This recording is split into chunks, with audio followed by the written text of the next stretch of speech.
Hello everyone. Why is it that the environment alone is not always enough to help your autistic child make progress? So to answer this question, I will base my explanation not only on my own experience, which is that of Alexandre, my son, who was diagnosed with level 1 autism at the age of 3 and who is now 10 years old just recently, since the beginning of this month when I am making this video, and who, in our case, has made very little progress over the past 7 years, actually, since he was diagnosed. And this is despite being in the best possible material environment. So when I say the best environment, what does that mean? That already means a calm family environment with good material conditions, quality sleep, good nutrition, stimulation with exercises, daily stimulation with an educator, a psychologist whom I had hired for several years. So socialization by normally going to school or daycare when he was much younger.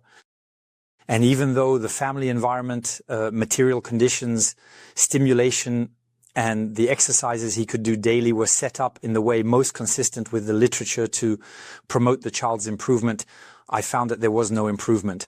And that was actually the source of my distress, and it made me constantly search for what could unlock the situation. I think you are in this same situation.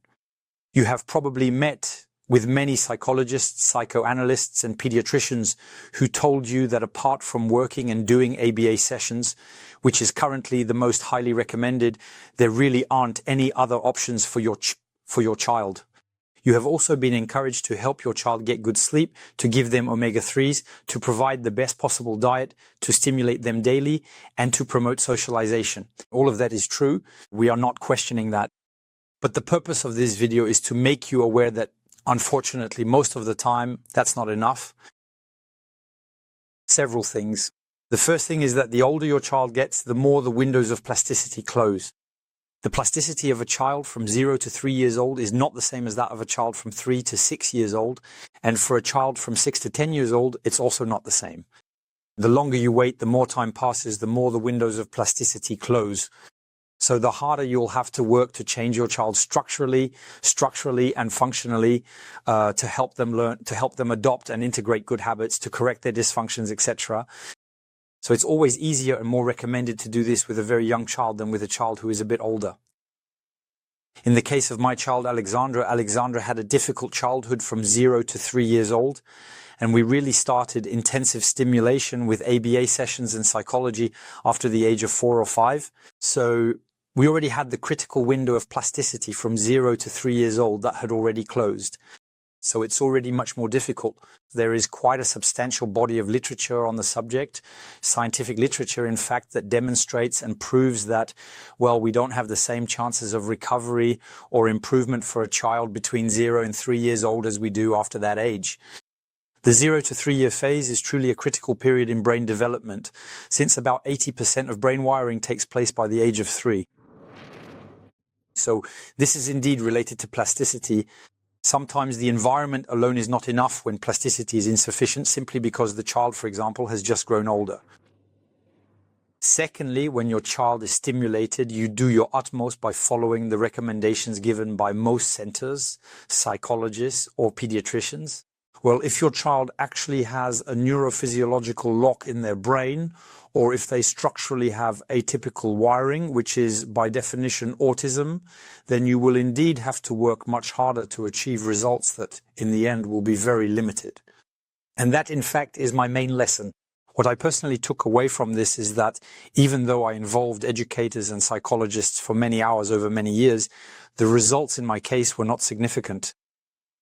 And it wasn't until I actually realized, after having the necessary tests done, including specific electroencephalograms that allowed me to identify functional dysfunctions in my child's brain, in particular a gamma hypoactivation.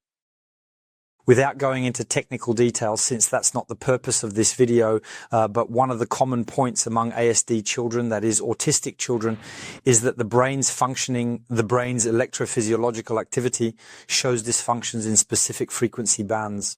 And this has been proven to us by the scientific literature. There are hundreds of articles that highlight this link between specific electrophysiological dysfunctions in particular brain areas and the autistic behaviors, the autistic symptoms observed in children. So there are patterns that are quite recurrent among autistic children, and that's exactly what I was able to observe when conducting this electroencephalogram. I'm indeed talking about a child who presents with electrophysiological dysfunctions. If your child has structural dysfunctions, which are much more complicated and much harder to modulate, especially through neuromodulation, which is, let's say, the game changer, truly the major improvement that I implemented, where I really started to see my son make positive progress with, I remind you, because I talk about it a lot on this channel, but with exceptional results, meaning a clinical disappearance, of auditory and tactile hypersensitivity and stereotype eyes that disappeared. I'm now at the 3rd month, so they have completely disappeared. The restricted interests, which is an essential condition for an autism diagnosis, have completely disappeared. Before, my son used to write letters and numbers in a row on a slate and sometimes lined up toys. That's over now. Clinically, we haven't observed it anymore for, about 1 or 2 months now. Self-stimulation. He used to make little noises, write in the air, make small movements with his jaw and so on.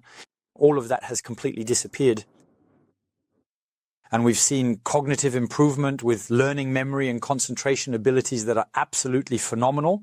When I say phenomenal, I mean over such a short period of time, which on the scale of brain development is extremely brief, since, let me remind you, I'm at about 3 months of intensive neuromodulation. So in fact, most of the autistic symptoms today have almost completely disappeared. The scientific literature has already shown us that we can significantly improve these symptoms over short periods of stimulation. So you see, if you have an ideal environment, if you have an educator, that's great. You're doing your best. You're a good parent. But there is a crucial lever that remains untapped, and that's really the electrophysiological functioning of your child's brain, where there is real room for improvement, which is actually demonstrated by science. I am putting in the description of this video a few articles that I encourage you to read, scientific articles that have been conducted on numerous autistic children. And significant improvements have been observed in neuromodulation, which is also confirmed by my son Alexandre. There you go. I hope this video will provide you with some advice and some interesting, relevant information, and that it will help raise your awareness about these other aspects that are never addressed by autism specialists, at least among those I have met, whether they are neurologists, psychologists specialized in autism, psychoanalysts, pediatricians, or doctors. No one has ever talked to me about these aspects. I discovered them myself after many years of therapeutic wandering, which I obviously hope to spare you from as much as possible, because I know that time is precious when you have an autistic child. Time goes by and the child misses out on part of their childhood. At least that's how I feel. The child does not develop properly. They miss out on windows of plasticity that are essential for their development. I'm not trying to make you panic. That's not the purpose of this video, but I do want to make you aware of this major lever, which is neuromodulation, to significantly improve your child. All right. So in the most severe cases where there is structural autism, it will be more difficult, but the improvements are significant. And when we have a more functional form of autism, which includes cases of trauma, emotional deprivation, or electrophysiological dysfunctions that result in behaviors similar to structural autism, because, as you know very well, the term autism is used to describe a bit of everything and anything. From the moment a child has impaired communication, restricted interests, or self-stimulatory behaviors, they are systematically placed in the group of autistic children, which is, from a scientific point of view, highly debatable. That being said, there is a significant portion of children who simply have electrophysiological problems. That is the focus of this video. I want to draw your attention to this and invite you to explore it further. I encourage you to subscribe to this channel, as I will be sharing updates on Alexandre's progress over the coming months in other videos.